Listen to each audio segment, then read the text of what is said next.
Welcome to Life Science Today, your source for stories, insights, and trends across the life science industry. I'm your host, Dr. Noah Goodson. This week, more CRISPR data, oncology wins, and a new player in ophthalmology.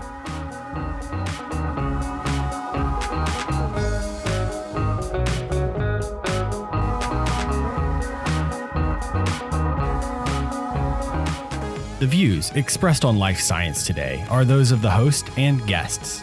They do not necessarily reflect the opinions of any organizations with which they are affiliated. Intellia Therapeutics has been hitting the news a lot lately, with results coming in from their two leading candidates. Last week, they released interim data from their gene therapy Intellia 2002 for hereditary angioedema, HAE.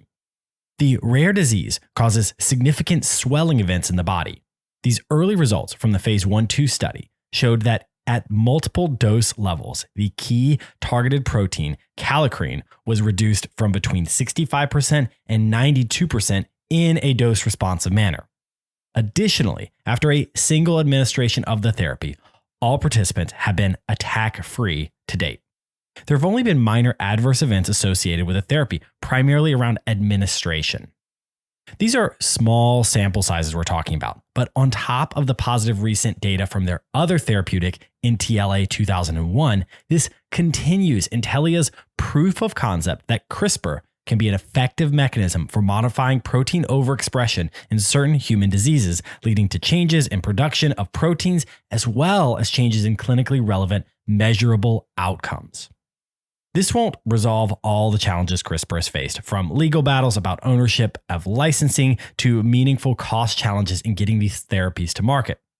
In their Q3, Intellia burned through $113 million, bringing them down to $849 million in stockpiles.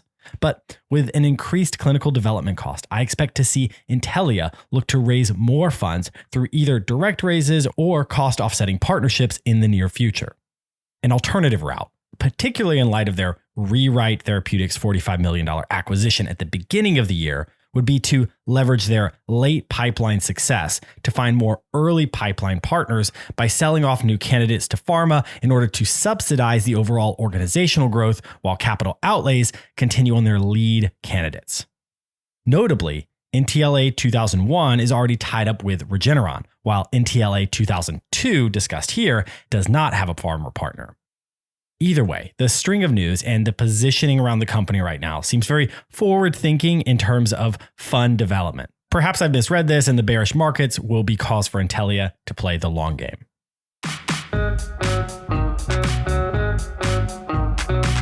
Regeneron's oncology therapy PD-1 inhibitor Libtayo has earned an additional approval as a first-line treatment for advanced non-small cell lung cancer, NSCLC. While it's already earned an approval in the space, this opening as a first-line treatment, regardless of PD-L1 expression or histology, greatly increases the potential patient pool and continues the seemingly endless string of PD-1 inhibitor successes in oncology. This also means Libtayo can be utilized as a monotherapy or in combination with chemotherapy for advanced NSCLC. This is really good news for Regeneron, but just how important? I think the gushing commentary from George Yancopoulos, the president and CSO at Regeneron, should give us some idea. And I quote, "Libtayo is the backbone of our oncology strategy, designed to synergistically combine multiple modalities to provide more options for more patients." That's not quite, "Help me, Obi-Wan, you're my only hope." But for a company with a 15% reduction in year-over-year sales this Q3 and a current total loss of their previous potential blockbuster, RegenCove, that failed to target new mutants, any hope is important hope. Libtayo saw an increase of $78 million in sales last year this time to $126 million in sales this year. That's a great expansion with the rest of the world added to the US only. It's unlikely Libtayo will ever hit the stratospheric levels that Merck's PD-1 inhibitor Keytruda lives at, but there's certainly significant potential, and Regeneron has put their money where their mouth is, paying Sanofi $900 million plus milestones and royalties back in July to own the entire outcome for Libtayo. With some potentially tumultuous waters ahead for Regeneron and their partners surrounding their pipeline, there's a lot riding on Libtayo to live up to its role as the, and quote unquote, backbone.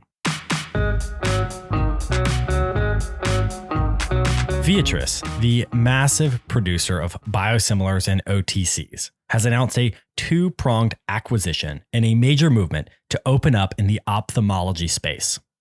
They plan to acquire Oyster Pharma and Famy Life Sciences for between $700 and $750 million altogether, with deals closing in Q1 2023.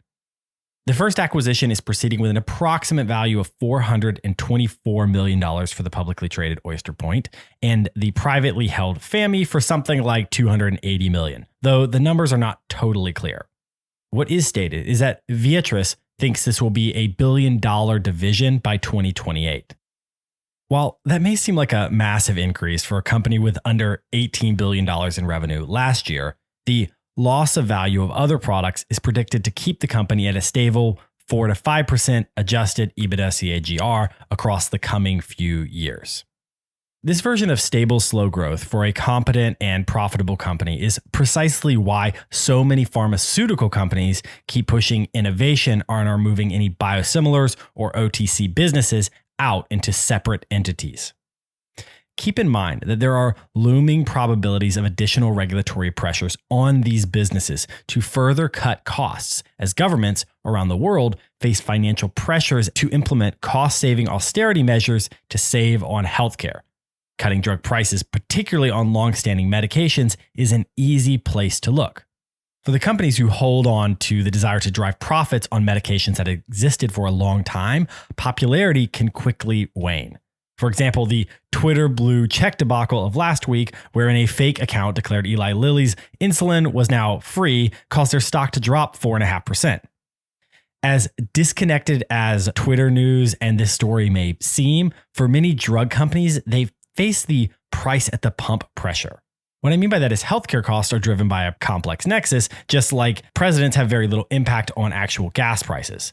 But just like the person in office is an easy target for expensive gas prices, profitable pharmaceutical companies are a simple and convenient villain in a narrative of why healthcare is expensive.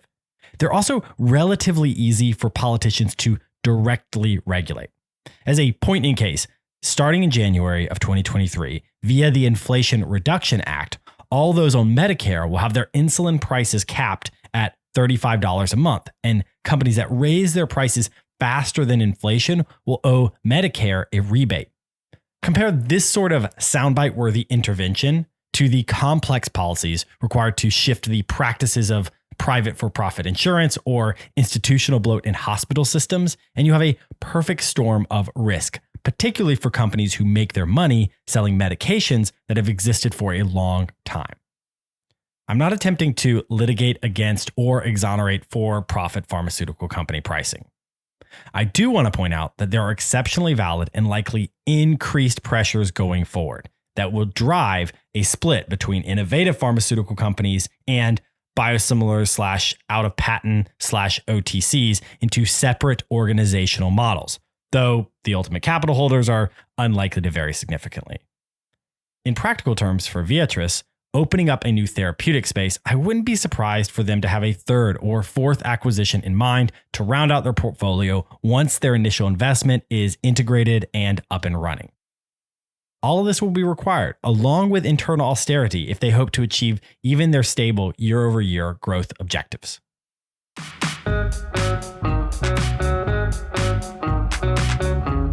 Thanks for joining me for Life Science Today, your source for stories, insights, and trends across the life science industry. Learn more on lifesciencetodaypodcast.com. And if you liked what you hear, please tell a friend.